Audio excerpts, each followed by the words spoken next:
Okay, so now that we've gone through an overview of the Windows settings, we're going to do a medium length tutorial on customizing your desktop and your desktop workspace. And so why are we doing this? Well, I'm sure you know that it's fairly common for people to have messy desktops. It's kind of a meme. People have files all over their desktop and it looks pretty messy and so on. And coming from a background as a conservation communicator and a science communicator, the visual presentation of your work to your students or to your partners or colleagues makes a huge difference on their engagement, right? And so if you are doing a talk or a presentation or a workshop or a training course or anything, and the first thing that people see is a messy desktop with your personal files all over it, it's immediately a distraction from the subject matter that you're trying to teach. And so one of the things that I recommend is having a customizable desktop, not a customized desktop that visually looks pleasing for your audience. And not only this, but doing so can also help you be better organized and therefore kind of access what you need to access a bit faster. So we're briefly going to go through setting up your desktop background, and then we're also going to talk about customizing your start menu and your taskbar. So we're going to start with the desktop background because that's the easiest. Now, in a later video, when we talk about graphic design, I will teach you guys how to make images like this with a logo or text or something, and use that as your desktop background image. The actual graphic design of that is very easy to do, and I'll go through various options on how to do that. But for now, I'm just going to teach you how to actually set your background. So, as everything, there's many ways to do it. The easiest way that I recommend is just right-click on your desktop and click on Personalize. Okay? When you do that, that's going to bring you to this settings menu, and it just so happens that background is the default setting. So you have three options for your background. You can select a single picture to be your background if you don't want it to change or move. You can select a solid color if you want that, or you can select a slideshow. Now, for a single picture, you can use any picture that you want of your own, or you can go and pull one from the internet.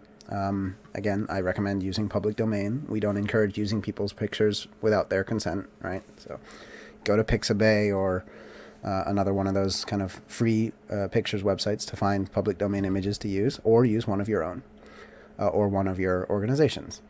However, I like to use slideshow because it keeps my desktop kind of alive and moving. So I use slideshow. No matter what you use, you'll get this browse button, which will allow you to browse your file explorer to find the particular image that you're looking for, right? And so you can select a folder. In this case, if you're looking for a slideshow, you would select a folder of images. So, you could select this folder, choose this folder, and all of the images in there will become part of the slideshow, right? So for me, I actually have a folder called Desktop Backgrounds that I've already created, which I've set, and you can choose how often the picture changes. So I've got mine set to change every 1 minute to keep you guys from looking at the same thing over and over again.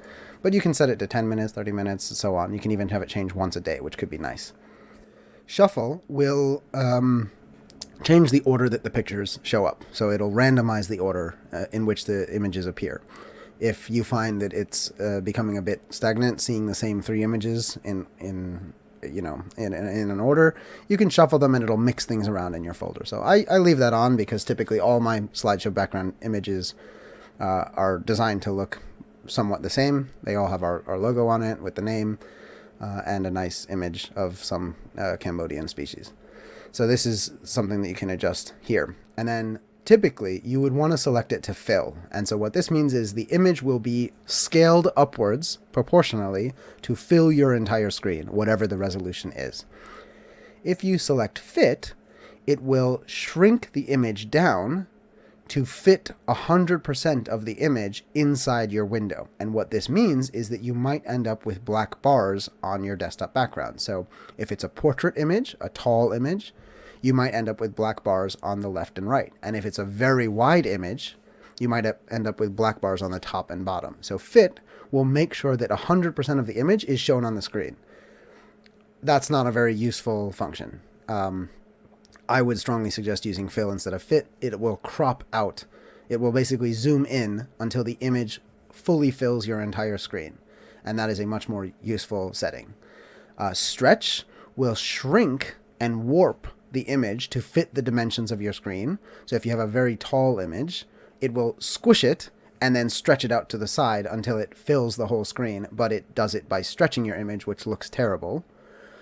Tiling will repeat your image in a grid. So if you have a small image in terms of resolution, by clicking tile, it will set that image to 100% of this size based on the resolution of the picture, and then it will repeat that to the right and to the going down.